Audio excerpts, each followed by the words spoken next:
ഒരു ബിൻസി, വീട് പത്തനംതിട്ടയാണ്.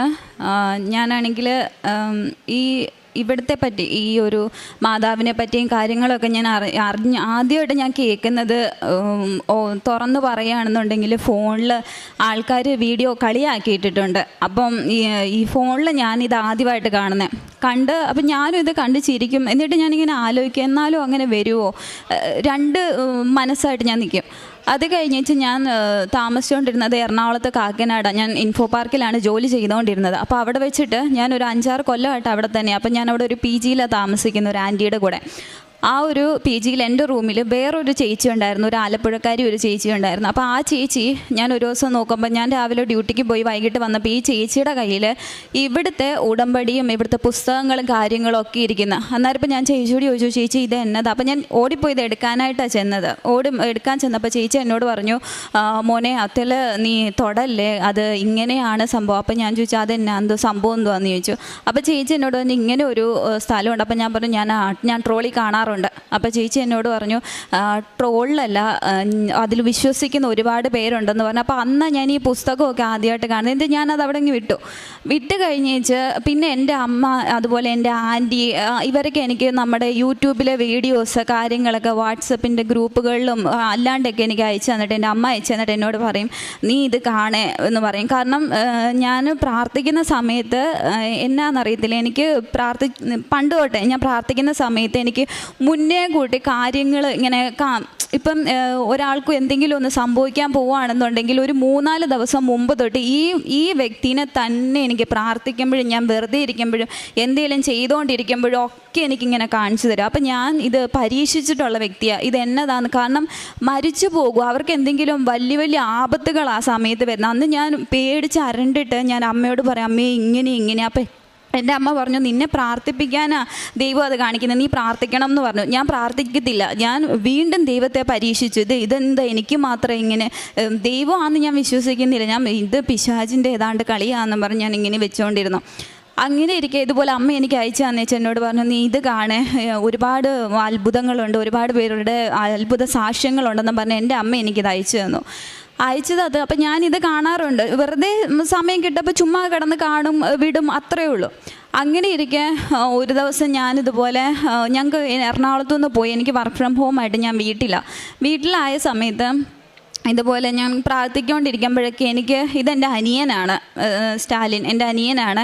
അപ്പം ഇവൻ അന്ന് ഇവിടെ ഇല്ല, ഇവൻ അബുദാബിയിലാണ്, അവൻ അബുദാബിയിൽ ഓയിൽ കമ്പനിയിൽ ജോലിയാണ്. അപ്പം ഇവൻ്റെ മുഖം എനിക്കിങ്ങനെ വരുന്ന സമയത്ത് ഞാൻ അമ്മയോടും പറയുന്നുണ്ട്, അമ്മേ എന്നതോ ഇവൻ്റെ കാര്യം ഇതുപോലെ വരുന്നുണ്ട്, കാര്യം എന്നാണെന്നറിയത്തില്ല. എന്നാൽ അത് കഴിഞ്ഞ് 2 ദിവസം കഴിഞ്ഞപ്പോൾ അമ്മ ഇതുപോലെ എന്നോട് പറഞ്ഞു, മപ്പിന്ന് എന്നെ വിളിക്കുന്നത്, മപ്പി ഇതുപോലെ ഉണ്ണിക്ക് വയ്യ, ഇവനെ വീട്ടിൽ വിളിക്കുന്ന ഉണ്ണിക്ക് ഇതുപോലെ എന്നാണ്ട് വയ്യാന്ന്. അവിടെ എൻ്റെ കസിൻസൊക്കെ ഇവൻ്റെ കൂടെ, ഞങ്ങൾ കസിൻസ് എല്ലാവരും ഒരു കമ്പനിയിലായിട്ട് എല്ലാവരും അടുത്തടുത്ത് തന്നെയാണ്. അപ്പോൾ ഇതുപോലെ പറഞ്ഞു, ഉണ്ണിക്ക് എന്നാണ്ട് പ്രശ്നമാണ്, വയ്യാന്നിങ്ങനെ പറയുന്നുണ്ട്, അവൻ്റെ കൈക്കും കാലിനും പ്രശ്നമാണെന്ന് പറഞ്ഞു. അപ്പം ഞാനാണെങ്കിൽ ഇവനെ വീഡിയോ കോൾ ചെയ്യുന്ന സമയത്തൊക്കെ ഇവന് പ്രശ്നമുണ്ടെന്ന് ഇവനറിയാം. പക്ഷേ ഇത് നമ്മളെ കാണിച്ചാൽ നമുക്ക് വിഷമാവുമെന്ന് വിചാരിച്ച് വീഡിയോ കോൾ ചെയ്യുമ്പോൾ ഇവനിങ്ങനെ ഫോൺ ചരിച്ച് വെക്കത്തേ ഉള്ളൂ, നേരെ വെക്കത്തില്ല. ഇവൻ നമ്മളോട് പറഞ്ഞില്ല. അപ്പോൾ എൻ്റെ അച്ചാച്ചൻ അവിടെ ചെന്നിട്ട് അച്ചാച്ചൻ ഇതുപോലെ പറഞ്ഞു, പ്രശ്നമുണ്ട്, അവനിങ്ങനെ പ്രശ്നമുണ്ട്. അപ്പോൾ അമ്മ ഇതുപോലെ പറഞ്ഞു, മോനെ എത്രയും പെട്ടെന്ന് ആശുപത്രി പോകാൻ ഇവനെ വിളിച്ചിട്ട് ഇവൻ ആശുപത്രി പോകത്തില്ല. അന്നേച്ച് അച്ചാച്ചൻ നിർബന്ധിച്ച് ഇവനെയും കൊണ്ട് ആശുപത്രി പോയപ്പോൾ അപ്പോൾ സ്കാൻ ചെയ്തു. അബുദാബിയിൽ വെച്ച് നമ്മൾ അറിയുന്നത് ഇവനാണെന്നുണ്ടെങ്കിൽ തലയ്ക്കകത്തിൽ ട്യൂമറാണെന്ന് പറഞ്ഞു. അവിടുത്തെ ഡോക്ടർ പറഞ്ഞു, തലയ്ക്കകത്ത് ട്യൂമറാ, ഇപ്പം തന്നെ ഇത് ഓപ്പറേഷൻ ചെയ്യണമെന്ന് പറഞ്ഞു. അപ്പം അവിടെ ആരും നോക്കാനില്ല, എല്ലാവരും ഡ്യൂട്ടി ഉണ്ട്. അച്ചാച്ചന്മാരൊക്കെ ആണെങ്കിലും അവർക്ക് ഡ്യൂട്ടിക്ക് പോകേണ്ട കാര്യമുണ്ട്, ഇവനെ നോക്കാം എങ്കിൽ പോലും നമ്മൾ നോക്കുന്നതിൻ്റെ അത്രയും വരത്തില്ല. ഞങ്ങളെന്തോ ചെയ്തു, ഇത് കേട്ടപ്പം വല്ലാണ്ടായിപ്പോയി, എന്നാ ചെയ്യണമെന്ന് അറിയാൻ പാടില്ല. എന്നുവെച്ചാൽ ഞങ്ങൾക്കൊരു ധൈര്യം ഉണ്ടായിരുന്നു, നമ്മൾക്ക് ചികിത്സിക്കാമല്ലോ എന്നുള്ളൊരു രീതിക്ക് നമ്മൾ എന്ത് ചെയ്തു, ഇവനെ അവിടെ നിന്ന് എക്സിറ്റ് ചെയ്തിട്ട് ഇങ്ങോട്ട് കൊണ്ടുവരാനായിട്ട് ശ്രമിച്ചു. എക്സിറ്റ് ചെയ്യാനായിട്ടുള്ള പ്രൊസീജിയറിന് വേണ്ടിയിട്ട് നമ്മൾ ഒരാഴ്ചയോളം പിന്നെയും താമസിച്ചു. അപ്പോൾ ആ ഡോക്ടർ പറഞ്ഞു, ഇത് താമസിക്കാൻ പാടില്ല എന്ന് പറഞ്ഞു. എന്നേച്ച് ഞങ്ങൾ ഇവനെ ഒരാഴ്ചയ്ക്ക് ശേഷം ഇവനെ നാട്ടിൽ കൊണ്ടുവന്ന സമയത്ത് അതായത് ഇവൻ അസുഖമാകുന്ന സമയത്ത് അമ്മ ഇതുപോലെ വീട്ടിലാകെപ്പാടെ ഭയങ്കര വിഷമമാണ്. കാരണം എന്നെക്കാളും 5-6 വയസ്സിന് ഇളയത്, ഇവൻ കുഞ്ഞാണ്. അപ്പം ഞങ്ങൾക്ക് ആകെ വിഷമമായിപ്പോയി, എന്നാ ചെയ്യുമെന്നും അറിയത്തില്ല. നമ്മളെ കൊണ്ട് ചികിത്സിക്കാം, പിന്നെ ദൈവം വിടുവിക്കണമല്ലോ.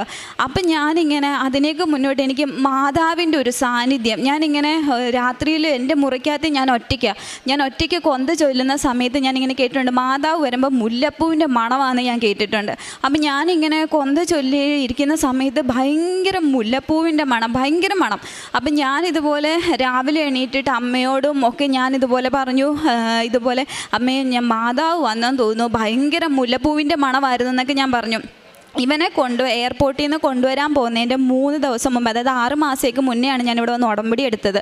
അപ്പോൾ 3 ദിവസം മുമ്പ് ഞങ്ങൾ പോയപ്പോൾ ഞാൻ കാണുന്നത്, ഇവിടുന്ന് പോയ എൻ്റെ അനിയനല്ല തിരിച്ചു വന്നിരിക്കുന്നത്. ഇവിടുന്ന് കൈക്കോ കാലിനോ കണ്ണിനോ ചെവിക്കോ ഒരു പ്രശ്നമില്ലാതെ ഒരു 21 വയസ്സുള്ള ഒരു കുഞ്ഞ് ഇവിടുന്ന് ദുബായി പോയതുപോലെയല്ല, അബുദാബി പോയതുപോലെയല്ല അവൻ തിരിച്ചു വരുന്നത്.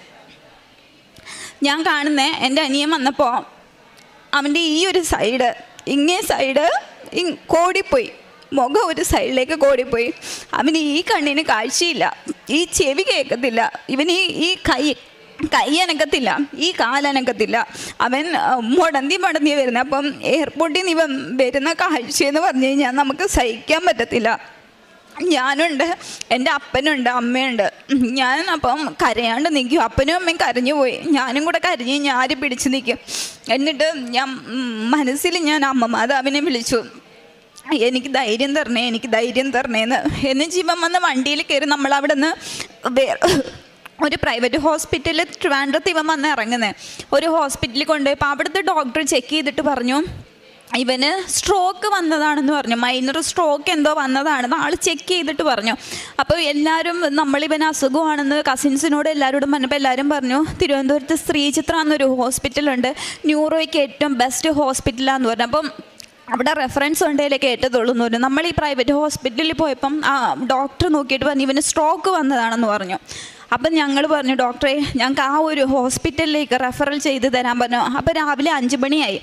5 മണി കഴിഞ്ഞു ഇവൻ വന്നപ്പം. എന്നുവെച്ച് ഡോക്ടർ റെഫറൽ തന്നേച്ച് ഞങ്ങൾ എന്ത് ചെയ്തു, ഇവനെയും കൊണ്ട് ശ്രീചിത്ര ഹോസ്പിറ്റലിൽ ചെന്ന സമയത്ത് ഡോക്ടേഴ്സ് ചെക്ക് ചെയ്തു. രാവിലെ പോയാൽ ഞങ്ങൾ പാതിരാത്രി 11:30 കഴിഞ്ഞു അവിടെ നിന്ന് ഇറങ്ങാൻ.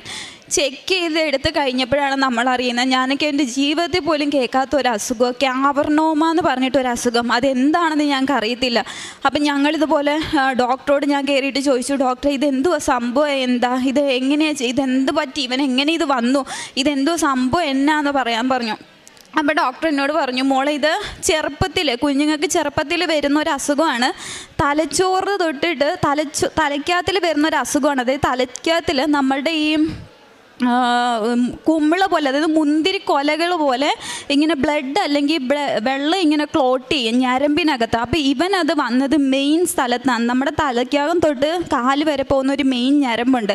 ആ മെയിൻ ഞരമ്പിൻ്റെ സൈഡിൽ തലച്ചോറിനകത്താണ് ഇവനിത് വന്നേക്കുന്നത്. അപ്പം ഈ രോഗമുള്ള കുട്ടിക്ക് ഒരു 22 വയസ്സൊക്കെ ആകുമ്പോൾ, 21-22 വയസ്സാകുമ്പോഴേ ഇതിൻ്റെ സിംറ്റംസ് പുറത്ത് കാണിക്കത്തുള്ളൂ. അപ്പോൾ ഇവൻ ആ പ്രായമായപ്പം ഇവൻ്റെ സിംറ്റംസ് പുറത്ത് വന്നത്.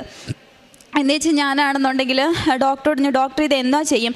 അപ്പം ഇത് ഈ അസുഖം വരുന്നതെന്ന് പറഞ്ഞാൽ 1000-1-2 പേർക്കേ വരത്തുള്ളൂ ഈ അസുഖം. അപ്പം ഡോക്ടർ എന്നോട് പറഞ്ഞു, മോളെ ഒരു 6 ആഴ്ചത്തേക്ക് നമുക്ക് ടാബ്ലറ്റ് കഴിച്ചിട്ട് നോക്കാം, എന്നിട്ട് കുറവില്ലെങ്കിൽ നമുക്ക് ഓപ്പറേഷൻ ചെയ്യാമെന്ന് പറഞ്ഞു. ശരിയെന്ന് പറഞ്ഞു. എന്നിട്ട് ഞാൻ എന്ത് ചെയ്തു, അവന് മെഡിസിനൊക്കെ മേടിച്ച് വെച്ച് ഞങ്ങൾ വീട്ടിലോട്ട് പോന്നു കഴിഞ്ഞേച്ച് ഒരിടത്ത് മാത്രം റെഫറൽ വേണ്ട, വേറെ എവിടത്തേലും ഒന്നും കൂടെ കാണിക്കാമെന്ന് പറഞ്ഞിട്ട് ഞങ്ങൾ എന്ത് ചെയ്തു, വേറെ അറിയപ്പെടുന്ന ഒരു ഹോസ്പിറ്റൽ പത്തനംതിട്ടയിൽ നമ്മൾ കൊണ്ടുപോയപ്പോൾ അവിടുത്തെ ഡോക്ടർ ഇവൻ എൻ്റെ അടുത്തിരിക്കുക, അമ്മ അപ്പുറത്തിരിക്കുക. എൻ്റെ അമ്മയാണെങ്കിൽ ഹാർട്ട് പേഷ്യൻ്റ്, അപ്പോൾ ആൾക്ക് ഒരുപാട് വിഷമമൊന്നും പറ്റത്തില്ല. അമ്മ അപ്പുറത്തിരിക്കുക, അപ്പനാണെന്നുണ്ടെങ്കിൽ വെളിയിൽ നിൽക്കുക, ആൾക്കിതൊന്നും കേൾക്കാൻ വയ്യാത്തതുകൊണ്ട് ആൾ വെളിയിൽ നിൽക്കുക വിഷമിച്ച്. ഡോക്ടർ എൻ്റെ മുഖത്ത് നോക്കിയിട്ട് ഇവൻ ഇരിക്കെ എന്നോട് പറയാം, ഞങ്ങൾ ഓപ്പറേഷൻ ചെയ്യുന്നതിന് കുഴപ്പമൊന്നുമില്ല, പക്ഷേ ഈ വ്യക്തി ഇനി എണീക്കത്തില്ല, ഒന്നെങ്കിൽ കോമയിലായിപ്പോവും, അല്ലെങ്കിൽ ശരീരം മൊത്തം തളർന്നു പോകും, അല്ലെങ്കിൽ 1% പോലും ഞങ്ങൾക്ക് ചാൻസില്ല ഇവൻ രക്ഷപ്പെടുമെന്ന്, ഒരു ചാൻസും ഇല്ല എന്ന് പറഞ്ഞു. അതായത് ഫാക്റ്റായിട്ടുള്ള കാര്യം ഡോക്ടർ നമ്മളോട് വെട്ടി തുറന്ന് പറഞ്ഞു എന്നുള്ളതാണ് സത്യം. എന്ന് വെച്ചാൽ എനിക്ക് ഇവനും കേട്ടുപോയി, ഇവനും വല്ലാണ്ടായിപ്പോയി, അമ്മയായിപ്പോൾ കൊണ്ടുപോയല്ലോ എന്നായിപ്പോയി. എന്ന് വെച്ചാൽ ഞാൻ പറഞ്ഞു ഇനി എങ്ങും കൊണ്ടുപോകണ്ട, കാരണം ന്യൂറോയിലെ ഏറ്റവും വലിയ ഹോസ്പിറ്റൽ അതെന്ന് വിചാരിച്ച് ഞങ്ങൾ 6 ആഴ്ച ഇവന് മരുന്ന് കൊടുത്തേച്ച് ഞാൻ ആ സമയത്ത് ഉടമ്പടി പ്രാർത്ഥന ചൊല്ലുന്നുണ്ട്, കാര്യങ്ങളൊക്കെ ചെയ്യുന്നുണ്ട്, എല്ലാം ചെയ്യുന്നുണ്ട്. പക്ഷേ ഡേ ബൈ ഡേ ഇവൻ നടക്കുന്നതും ഇവന് ശ്രദ്ധയില്ല, ഇവന് ഓർമ്മയില്ല, ഒന്നുമില്ല. അപ്പോൾ ഡേ ബൈ ഡേ ഇവൻ്റെ കണ്ടീഷൻ വേഴ്സ്റ്റ് ആയിക്കൊണ്ടിരിക്കുക. അപ്പം ഞാനിങ്ങനെ ആലോചിക്കുക, എൻ്റെ മാതാവേ, ഇനി എൻ്റെ ഭാഗത്തുള്ള എന്തെങ്കിലും തെറ്റുകൊണ്ടാണോ, ഞാൻ ഇനി ഇതെടുക്കാൻ യോഗ്യയില്ലാത്തതുകൊണ്ടാണോ എൻ്റെ അനിയനെ ഇങ്ങനെ ഒരു സ്റ്റേജിലേക്ക് കൊണ്ടുവന്നത്? അപ്പം ഞാനിങ്ങനെ ഉള്ളിൽ പ്രാർത്ഥിക്കുന്നുണ്ട്, ഞാൻ എന്തെങ്കിലും തെറ്റ് അറിഞ്ഞോ അറിയാതെയോ ഒക്കെ ചെയ്തു പോയിട്ടുണ്ടെങ്കിൽ എന്നോട് ക്ഷമിക്കണേ എന്ന് പറഞ്ഞ് പ്രാർത്ഥിക്കുന്നുണ്ട്. എന്നിട്ടൊന്നും ഇവന് ശരിയാകുന്നില്ല. അന്ന് വെച്ചാൽ ഒരു ദിവസം ഇവൻ ഞങ്ങളുടെ വീടിൻ്റെ സ്റ്റെപ്പേന്ന് ഉരുണ്ടടിച്ച് താഴെ പോയി. ഇവനോട് ഡോക്ടർ പറഞ്ഞിട്ടുണ്ട് ഞങ്ങൾ ആരും ഇല്ലാണ്ട് പോവരുതെന്ന് പറഞ്ഞിട്ടുണ്ട്, എങ്ങോട്ടും പോവരുതെന്ന്. ഞാൻ ഉറക്കത്തിൽ നിന്ന് എണീറ്റ് ഇവൻ്റെ റൂമിൽ ചെന്ന്, അപ്പം ഞാൻ നോക്കിയപ്പോൾ ഇവൻ കിടന്നുറങ്ങുക. എന്നുവെച്ചാൽ ഞാൻ അപ്പുറത്തെ റൂമിലോട്ട് പോയ വഴിക്ക് ഇവൻ എങ്ങനെ എണീറ്റ് പോയി എന്ന് ദൈവം തമ്പുരാനെ അറിയുള്ളൂ. ഇവൻ എണീറ്റ് സൈഡിൽ പോയി നിന്ന് ആ സ്റ്റെപ്പിൻ്റെ മുകളിൽ നിന്ന് എനിക്കൊന്ന് ഒരു 10-12 സ്റ്റെപ്പ് ഉണ്ട്, അതിൻ്റെ മുകളിൽ നിന്ന് ഇവൻ ഉരുണ്ടടിച്ച് താഴെ പോയി. ഇവൻ്റെ തലയുടെ ബാക്ക് സൈഡ് ഇത്രയും ഭാഗം പൊട്ടി, അവൻ്റെ ആ ക്യാവർനോമ ഇരിക്കുന്ന സ്ഥലം തന്നെ പൊട്ടി. എന്നിട്ട് ഞങ്ങൾ എന്ത് ചെയ്തു, ഇവനെ എടുത്ത് അടുത്തുള്ളൊരു ക്ലിനിക്കിൽ കൊണ്ടുപോയി കഴിഞ്ഞപ്പം ഡോക്ടറോട് ഇതുപോലെ കാര്യം പറഞ്ഞപ്പോൾ ഡോക്ടർ പറഞ്ഞു, സ്റ്റിച്ച് ഇട്ട് തരാം, നിങ്ങൾ എത്രയും പെട്ടെന്ന് ഈ കുട്ടീനെ നിങ്ങൾ കാണിക്കുന്ന അവിടെ എത്തിച്ചോളാൻ പറഞ്ഞു.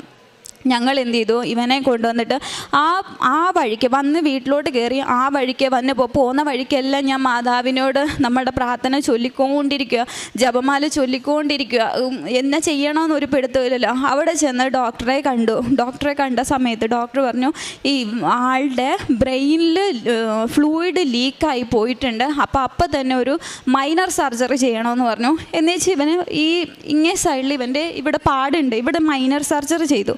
മൈനർ സർജറി ചെയ്തപ്പോഴത്തേക്കിന് ആളെ ഞാൻ നോക്കിയപ്പോൾ കുഴപ്പമില്ല. അപ്പോൾ എനിക്ക് പിന്നെ ഒരു വിശ്വാസം, അയ്യോ മാതാവ് സഹായിച്ചല്ലോ എന്നുള്ളൊരു വിശ്വാസമായി. അത് കഴിഞ്ഞ് 2ാമത്തെ ദിവസമായപ്പോൾ വീണ്ടും ഇവൻ്റെ കണ്ടീഷൻ വേഴ്സ്റ്റ് ആവാനായിട്ട് തുടങ്ങി. വേഴ്സ്റ്റായിട്ട് ഞാൻ മുമ്പേ പറഞ്ഞതുപോലെ പ്രാർത്ഥിക്കുമ്പോൾ എനിക്കിങ്ങനെ കാണാൻ പറ്റുന്നുണ്ട്. അപ്പം ഞാനിങ്ങനെ പ്രാർത്ഥിക്കുമ്പോഴൊക്കെ ഞാൻ ഈ കാണുന്നത്, ഞാനത് വർക്കിംഗ് ഫോമാണ്, ഡ്യൂട്ടി എടുക്കണം, ഡ്യൂട്ടിയിലാണ്. അപ്പനും അമ്മയോട് ഞങ്ങൾ തിരുവനന്തപുരത്ത് പോയിട്ട് തിരുവനന്തപുരത്ത് ഒരു വീടെടുത്ത് ഞങ്ങൾ താമസം തുടങ്ങി. ഇവനെ അത്രയും ദിവസം എടുക്കുമെന്ന് ഡോക്ടേഴ്സ് പറഞ്ഞപ്പോൾ എന്നിട്ട് ഞാനിങ്ങനെ കാണുന്നത്,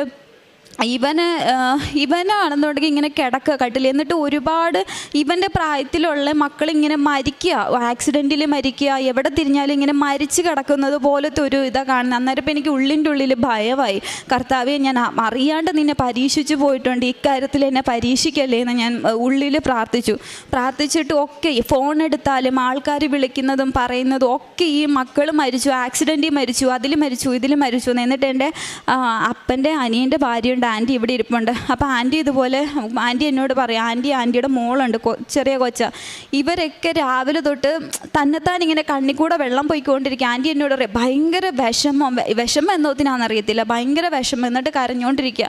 അപ്പോൾ എനിക്ക് മനസ്സിലായി, കർത്താവേ എന്നാണ്ട് ഒരു ആപത്ത് വരുന്നുണ്ട്, എൻ്റെ മാതാവേ ഞാൻ എന്നാ ചെയ്യണമെന്ന് എനിക്ക് അറിയത്തില്ല എന്ന് പറഞ്ഞു. എന്നിട്ട് ഇവന് കയ്യും അനങ്ങത്തില്ല, കാലും അനങ്ങത്തില്ല. അപ്പോൾ ഇവന് ഭക്ഷണം വാരി കൊടുക്കാൻ നമ്മൾ വേണം കയറി ചെല്ലാനായിട്ട്. അപ്പം ഞങ്ങൾ ഓരോ സമയത്ത് രാവിലെ അമ്മ പോയാൽ ഉച്ചയ്ക്ക് ഞാൻ പോകും, വൈകുന്നേരം ആകുമ്പോൾ അപ്പൻ പോകും.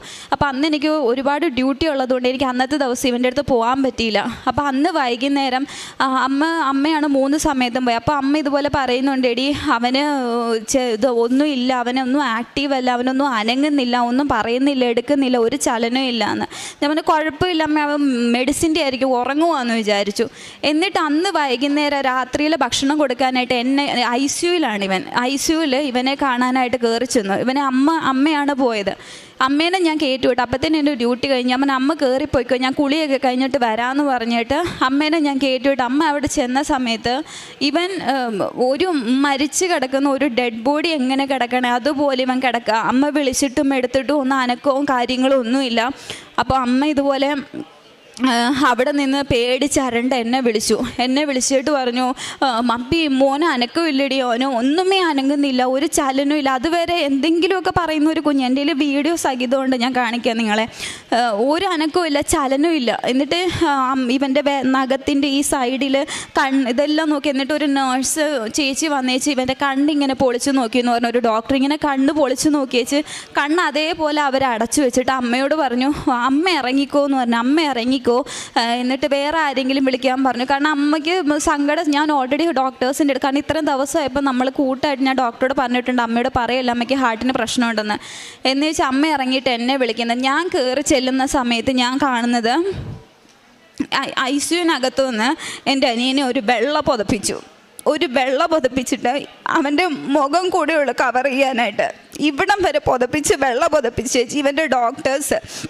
ഞാൻ ഇതിൽ നിന്ന് ലിഫ്റ്റിൽ നിന്ന് ഇറങ്ങി കാണുന്നത് ഇവനെ ആ കിടക്കുന്ന സാധനത്തിൽ വെള്ള പുതപ്പിച്ച് പുറത്തോട്ട് കൊണ്ടുവന്ന രൂപവും ഞാൻ കാണുന്നത്. എന്ന് വെച്ചാൽ ഞാനാണെന്നുണ്ടെങ്കിൽ അടുത്ത് ചെന്നപ്പോൾ ഡോക്ടേഴ്സൊക്കെ മാറി നിൽക്കുക. കാരണം കഴിഞ്ഞു എന്നുള്ള രീതിക്ക് ഡോക്ടേഴ്സൊക്കെ മാറി നിൽക്കുക. എന്നിട്ട് ഞാൻ അടുത്ത് ചെന്നിട്ട് ഇവനെ വിളിച്ചു, ഉണ്ണീന്ന് വിളിച്ചു. ഒരു ചലനവും ഇല്ല, ഒരനക്കും ഇല്ല, ഒന്നുമില്ല, ഒന്ന് അനങ്ങുന്ന പോലും ഇല്ല അവന്. എന്നുവെച്ച് ഇവനെ ഞാൻ ചെല്ലപ്പേര് വിളിക്കും. ഇവനെ ഞാൻ സുന്ദരി എന്നായിരുന്നു വിളിക്കുന്നത്. എന്ന് വെച്ചാൽ ഞാൻ ഇവൻ്റെ അടുത്ത് ചെന്നു. ഞാൻ പ്രാർത്ഥിക്കുമല്ല, മനസ്സിൽ പ്രാർത്ഥന വരുന്നില്ല. എൻ്റെ മാതാവേ, ഈ ഒരു രൂപം മാത്രമേ ഉള്ളൂ എൻ്റെ മനസ്സിൽ, വേറെ ഒന്നുമില്ല. എന്നിട്ട് ഞാൻ ചെന്ന് തോളയിൽ ഇവനിങ്ങനെ കിടക്കുക. ഞാൻ തോളയിൽ ഇങ്ങനെ പിടിച്ചിട്ട് ഞാൻ ചെവിയുടെ അടുത്ത് ചെന്നിട്ട് പറഞ്ഞു, എടി സുന്ദരി ഒന്ന് കണ്ണ് തുറക്കടി എന്ന് പറഞ്ഞു. ഇത്രയും ഞാൻ പറഞ്ഞുള്ളൂ. ഞാൻ പറയുകയും ഇവൻ്റെ കൺപീലി അനങ്ങി, കൺപീലി വെട്ടി ഇവൻ്റെ. ഇതാ സൈഡിൽ നിന്ന് ഡോക്ടർ കണ്ടു. ഡോക്ടർ ഓടി വന്നേച്ച് പറഞ്ഞു, വിളിക്ക് ഇനിയും വിളിക്കെന്ന് പറഞ്ഞു. ഞാൻ ചെന്നിട്ട് വിളിച്ചു ഇവനെ. പിന്നെ ഞാൻ ആ പേര് വിളിക്കുമ്പോഴത്തേന് ഇങ്ങനെ മൂളെന്ന് പറയാൻ പറ്റില്ല, അടുത്ത് നമ്മൾ നിന്നാൽ മാത്രമേ കേൾക്കത്തുള്ളൂ. ഇവൻ മൂളി. അപ്പം തന്നെ ഇവനെയും കൊണ്ട് നേരെ ഞാൻ കാണുന്നതെന്ന് പറഞ്ഞു കഴിഞ്ഞാൽ സിനിമയിലൊക്കെ ഞാൻ കണ്ടിട്ടുള്ളൂ. ഈ ജീവൻ പിടിച്ച് നിൽക്കാനായിട്ട് ഒരു സാധനം വെച്ച് ഇങ്ങനെ തേച്ച് നെഞ്ചത്തൂന്ന് ഇങ്ങനെ വലിച്ചെടുക്കുക ഇവൻ ഒന്ന് അനങ്ങാൻ വേണ്ടിയിട്ട്. എന്നിട്ട് ഇവനെയും കൊണ്ട് നേരെ അവർ വെൻറ്റിലേറ്ററിലേക്ക് പോയ സമയത്ത് ഞാൻ ഡോക്ടറോട് ചോദിച്ചു, ഡോക്ടറെ എന്താ പറ്റിയെന്ന് ചോദിച്ചു. പറഞ്ഞു. അപ്പോൾ ഡോക്ടർ ഒന്നും പറഞ്ഞില്ല, കുഴപ്പമൊന്നുമില്ല, പോയ ആളാണ്. ഡോക്ടർ എന്നോട് ഇങ്ങനെ പറഞ്ഞ്, പോയ ആളാണ്, ആളെ ദൈവം തിരിച്ചു തന്നു എന്ന് നിങ്ങൾ വിചാരിച്ചാൽ മതി എന്ന് പറഞ്ഞു. എന്നിട്ട് കുറേ നേരം ഞാൻ അവിടെ ഇരുന്നു. ഇരുന്ന് കഴിഞ്ഞപ്പോൾ ഞാൻ ഈ സംഭവമൊന്നും ഞാൻ അമ്മയോടും അച്ഛനോടും പറഞ്ഞില്ല.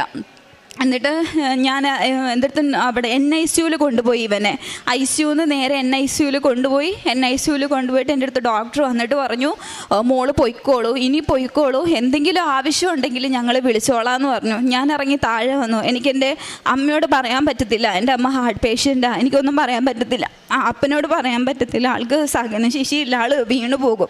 ഞാൻ എൻ്റെ മനസ്സിൽ മുറുകി പിടിച്ചു. ഞാൻ എൻ്റെ മാതാവിനോട് ഞാൻ പറഞ്ഞു, എനിക്ക് എന്നെ സഹായിക്കണം, ഇത് മാത്രമേ പ്രാർത്ഥനയെന്ന് പറയാൻ പറ്റത്തില്ല, എന്നെ സഹായിക്കണമെന്ന് മാത്രം ഞാൻ മാതാവിനോട് മനസ്സിലിങ്ങനെ പറഞ്ഞതിന് ശേഷം ഞാൻ ഇറങ്ങിപ്പോയി. അന്നത്തെ ദിവസം ഉറക്കമില്ല.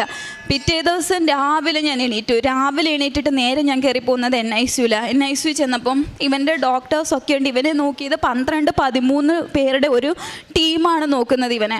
എന്നിട്ട് ഞാൻ അതിലൊരു മെയിൻ ഡോക്ടർ ഒരാളുണ്ട്, ഒന്നല്ല ഹെഡ് ഒരാളുണ്ട്, അതിൻ്റെ തൊട്ട് താഴെയുള്ളൊരു ഡോക്ടറുണ്ട്. ആ ഡോക്ടറോട് ഞാൻ ചോദിച്ചു, ഡോക്ടറെ ഇനി എന്താ ചെയ്യുന്നത്, അടുത്ത് എന്താ ചെയ്യാൻ പറ്റണേ? അപ്പോൾ ഡോക്ടർ എന്നോട് പറഞ്ഞു, മോളെ ഒന്നും ഞങ്ങൾക്ക് ചെയ്യാൻ പറ്റത്തില്ല. എൻ്റെ മുഖത്ത് നോക്കി പറഞ്ഞു, ഒന്നും ഞങ്ങൾക്ക് ചെയ്യാൻ പറ്റില്ല. 3 തവണ ഇവൻ്റെ തലയിലെ ഞരമ്പ് പൊട്ടി. ഒരിക്കലും അത്രയും ഞരമ്പ് പൊട്ടുന്ന ഒരാൾ ജീവിച്ചിരിക്കില്ല. 3 തവണ ഇവൻ്റെ തലയിലെ ഞരമ്പ് പൊട്ടി. ഞങ്ങൾക്ക് ഒന്നും ചെയ്യാൻ പറ്റില്ല. ആൾ എൻ്റെ അടുത്ത് റിസ്ക് ഫാക്ടറൊക്കെ പറഞ്ഞു, ഇവൻ കോമ സ്റ്റേജിലേക്ക് പോകാം, ഇവന് കാർഡിയക് അറസ്റ്റ് വരാം, ഇവനെ നമുക്ക് തിരിച്ചു കിട്ടില്ല, 1% പോലും ഞങ്ങൾക്ക് പ്രതീക്ഷയില്ല.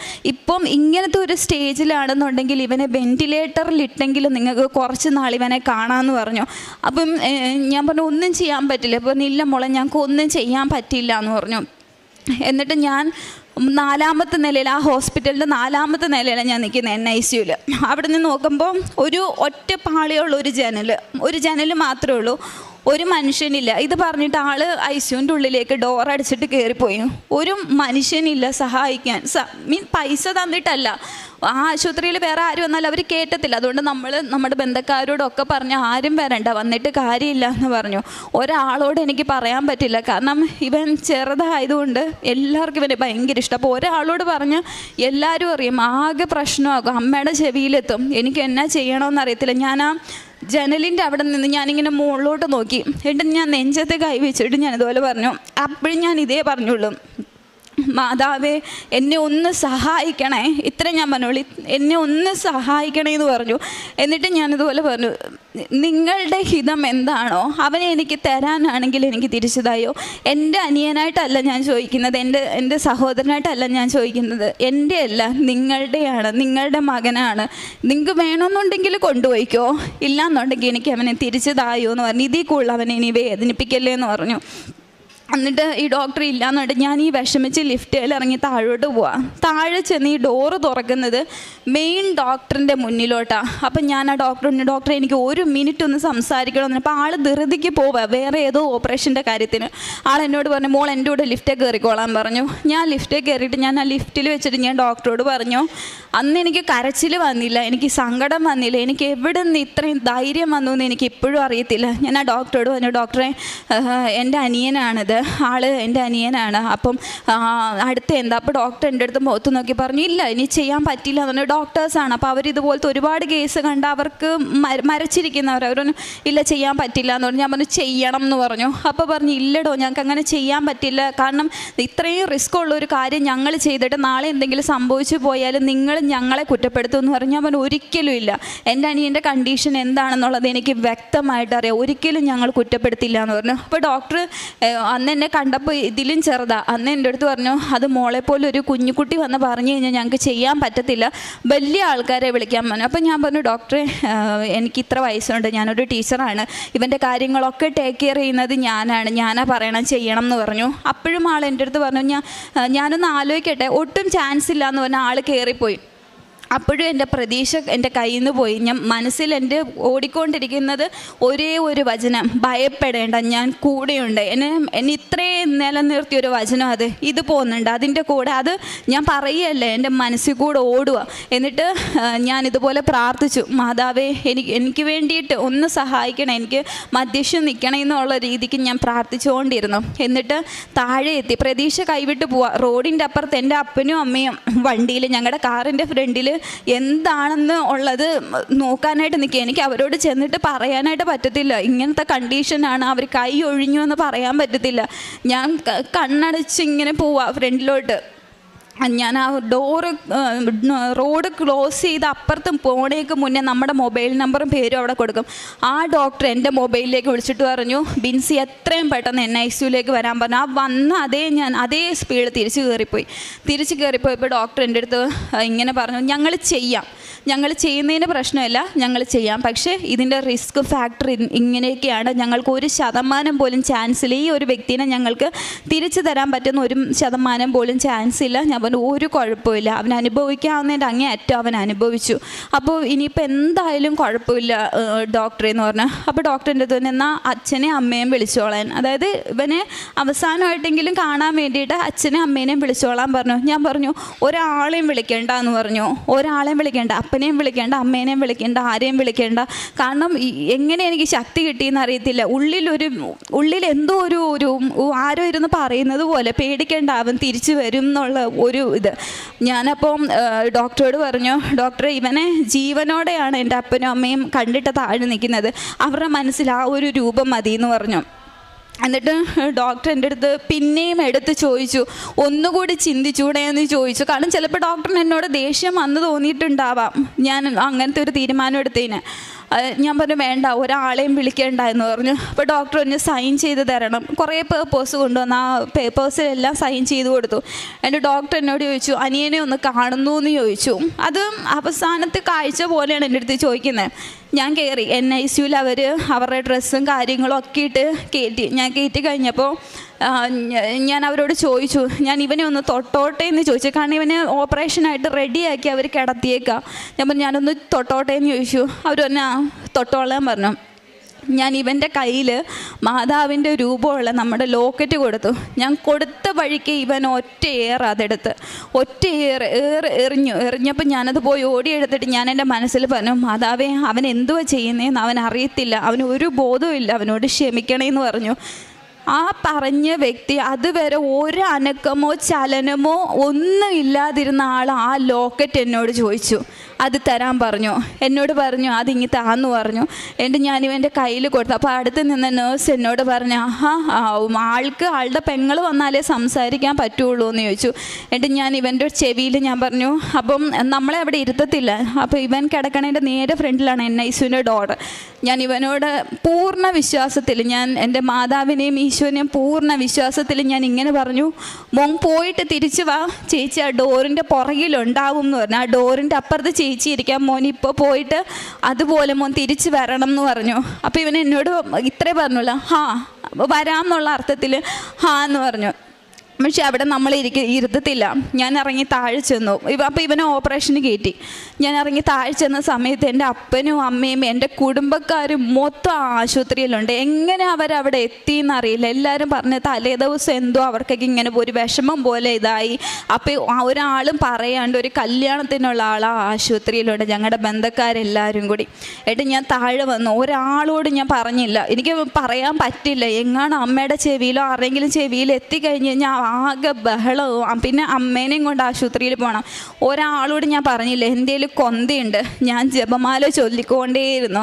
ജപമാല ചൊല്ലിയിരുന്നു ഞാൻ. എന്നാലിപ്പോൾ ഞാൻ എൻ്റെ മനസ്സിൽ കാണുന്ന രൂപം. അപ്പോൾ എൻ്റെ അമ്മ 1-2 തവണ എൻ്റെ മുഖം കണ്ടപ്പോൾ ചോദിച്ചു, എന്തുവാ അവനെന്താ പ്രശ്നം? അപ്പോൾ ഞാൻ പറഞ്ഞില്ല, അവൻ്റെ ബ്ലഡ് ചെറിയ ഇതായിട്ടുണ്ട്, അപ്പോൾ അത് മാറ്റാനുള്ള ഓപ്പറേഷനാണെന്ന് പറഞ്ഞു. എന്നുവെച്ചാൽ ഞാൻ ഇവനെ താഴെ വന്നേച്ച് ഞാനിങ്ങനെ പ്രാർത്ഥിച്ചുകൊണ്ടിരുന്നപ്പോൾ ഞാൻ എൻ്റെ മനസ്സിൽ കാണുന്ന രൂപം, മാതാവ് റൈറ്റ് സൈഡിൽ, ഇവൻ്റെ ഓപ്പറേഷൻ താഴെ നടന്നുകൊണ്ടിരിക്കുക, മാതാവ് റൈറ്റ് സൈഡിലും ലെഫ്റ്റ് സൈഡിൽ ഈശോയും. അപ്പോൾ എന്നെ നോക്കി ഇങ്ങനെ ചിരിക്കുമോ ഇവർ. ഈ രൂപമാണ് ഞാൻ കാണുന്നത്. അപ്പം ഒരു സൈഡിൽ എനിക്ക് മനസ്സിലാവുന്നില്ല ഇതെന്തുവാന്ന്. അപ്പം ഞാനൊക്കെ, ദൈവമേ, ഇവരിനി ഇവനെ കൊണ്ടുപോകാനായിട്ട് വന്നതാണോ? ഇവനെ ഇനി കൊണ്ടുപോകാൻ വന്നതാണോ? അപ്പുറത്തെ സൈഡിൽ ഞാൻ ഇനി ഇവനെ എനിക്ക് തിരിച്ചു തരാനാണോ? എന്നതാണെന്ന് എനിക്ക് മനസ്സിലാവുന്നില്ലല്ലോ എന്ന് പറഞ്ഞു. എന്നുവെച്ചാൽ അത് കഴിഞ്ഞിട്ട് രാവിലെ 8:45 ഇവൻ്റെ ഓപ്പറേഷൻ കയറ്റി. വൈകുന്നേരം 3:45 ആ ഡോക്ടർ എൻ്റെ മൊബൈലിൽ വിളിച്ചു. എൻ്റെ മൊബൈലിൽ വിളിച്ചിട്ട് പറഞ്ഞു, ബിൻസി കയറി വരാൻ പറഞ്ഞു. ജീവനില്ലാത്തൊരു ശവം പോലെയാണ് ഞാൻ കയറിപ്പോകുന്നത്. കാരണം ഈ ഡോക്ടർ ഇനി എന്തോ പറയുന്നതെന്ന് എനിക്കറിയത്തില്ല. അത് വന്ന് എൻ്റെ വീട്ടുകാരോട് പറയണം. എങ്ങാണ് ഇവൻ എന്തെങ്കിലും സംഭവിച്ചു പോയി കഴിഞ്ഞ് കഴിഞ്ഞാൽ എന്നോട് എല്ലാവരും ചോദിക്കും എന്തുകൊണ്ട് പറഞ്ഞില്ല എന്നുള്ളത്.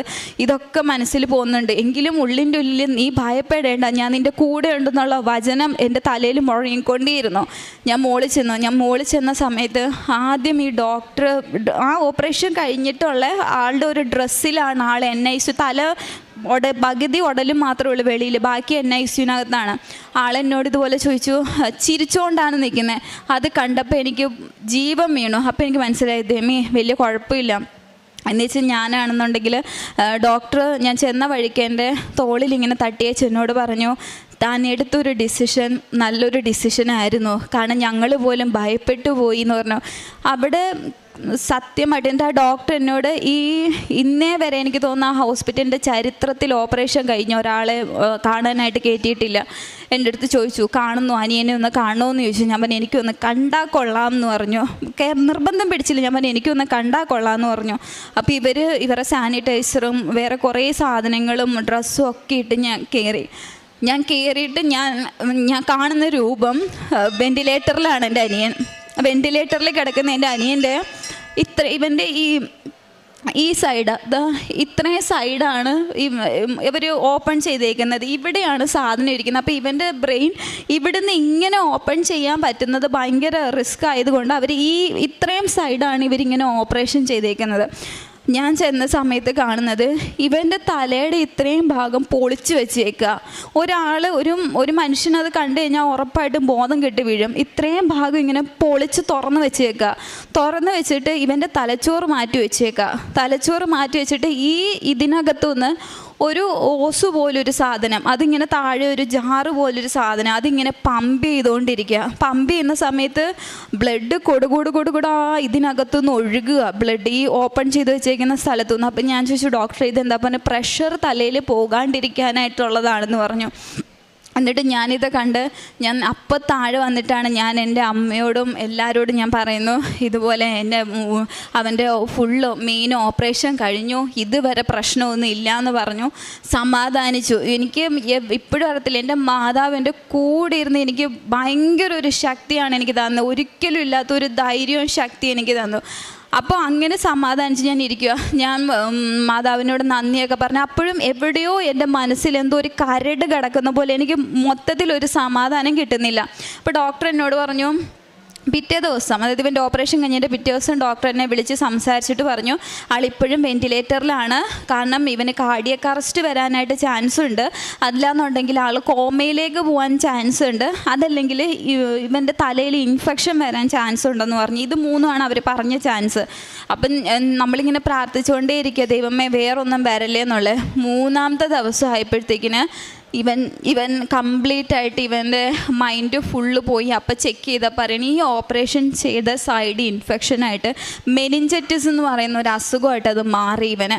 അപ്പം നമ്മുടെ പ്രതീക്ഷ പിന്നെ ഇതായി. എന്നിട്ട് എൻ്റെ ഉള്ളിൽ അമ്മയും അച്ഛനും ഒക്കെ ആകെ ഇതായി. ഞാൻ പറഞ്ഞു, ദൈവം കൊണ്ടുപോകാനായിരുന്നെങ്കിൽ ഞാൻ മുന്നമേ പറഞ്ഞു, ദൈവമേ നിങ്ങൾക്ക് വേണമെന്നുണ്ടെങ്കിൽ അവനെ കൊണ്ടുപോയിക്കോ, എനിക്ക് ഒരു പ്രശ്നമില്ല, കൊണ്ടുപോയിക്കോ, പക്ഷെ അവനെ എനിക്ക് തിരിച്ചു തരണേന്ന് തന്നിട്ട് ദൈവമായിട്ട് എനിക്ക് തിരിച്ചു തന്നത്, അവൻ ഉറപ്പായിട്ട് തിരിച്ചു വരുമെന്ന് പറഞ്ഞു. അതുപോലെ കറക്റ്റ് ഒരാഴ്ച അവന് കിടന്നു. അതിൻ്റെ ചികിത്സയും കാര്യങ്ങളും ഒക്കെയായി. ഒരാഴ്ച കഴിഞ്ഞപ്പോൾ വിട്ടു. ഇപ്പോൾ അവന് ഏകദേശം ഫെബ്രുവരിയിലായിരുന്നു അവൻ്റെ ഓപ്പറേഷൻ. ഫെബ്രുവരി ആദ്യ ആഴ്ചയിലാണ് ഓപ്പറേഷൻ. അത് കഴിഞ്ഞിട്ട് അവൻ്റെ ഈ കാഴ്ച പോയ കണ്ണിൻ്റെ കാഴ്ച എൻ്റെ മാതാവ് എനിക്ക് അവന് തിരിച്ചു കൊടുത്തു. കേൾക്കാത്ത അവൻ്റെ ചെവിയുടെ കേൾവി അവന് തിരിച്ചു കൊടുത്തു. അനങ്ങാത്ത അവൻ്റെ കൈ, ആ കൈ ഒന്ന് പൊക്കി കാണിച്ച്, ഈ കൈ അവൻ അനങ്ങത്തില്ലായിരുന്നു, ഈ കൈ മാതാവൻ തിരിച്ചു കൊടുത്തു. ഇതുപോലെ നിൽക്കില്ല. ഞാനും എൻ്റെ അപ്പനും കൂടെ വെയിറ്റ് ഉണ്ട് ആൾക്ക്, ഞാനും എൻ്റെ അപ്പനും കൂടിയാണ്. അപ്പം ഇവനെ കാലിങ്ങനെ പിണഞ്ഞു പോയി രണ്ടായിട്ട്. നമുക്ക് ഇവനൊന്ന് ബാത്റൂമിൽ കൊണ്ടുപോകാനോ എന്തെങ്കിലും ഒരു ആവശ്യത്തിന് കൊണ്ടുപോകണമെന്നൊക്കെ ഞങ്ങളിങ്ങനെ പിടിക്കുക. ഞാനൊരു സൈഡിൽ പിടിക്കും, അപ്പനൊരു സൈഡിൽ പിടിക്കും. ആ ഒരു അവസ്ഥയിൽ നിന്നൊക്കെ എൻ്റെ ദൈവം ഇത്രത്തോളം അവന് വിടുതൽ കൊടുത്തു. ആത്മാർത്ഥമായിട്ട് പ്രാർത്ഥിച്ചു കഴിഞ്ഞാൽ ഉറപ്പായിട്ടും, ഒരിക്കലും ഞാൻ പ്രതീക്ഷിച്ചതല്ല എൻ്റെ അനിയനെ ഇങ്ങനെ കിട്ടുമെന്ന്. ഞാൻ നിങ്ങളൊരു വീഡിയോ കാണിച്ചു തരാം, അത് കണ്ടാൽ നിങ്ങൾക്ക് വ്യക്തമായിട്ട് മനസ്സിലാവും. ഇതായിരുന്നു എൻ്റെ അനിയൻ്റെ അവസ്ഥ.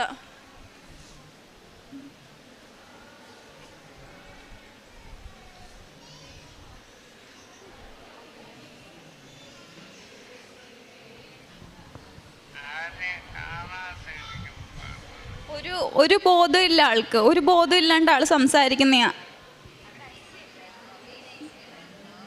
എന്തെങ്കിലും അവനൊന്ന് മിണ്ടി കിട്ടാനായിട്ട് ഞാൻ സംസാരിക്കുന്ന അവനോട്.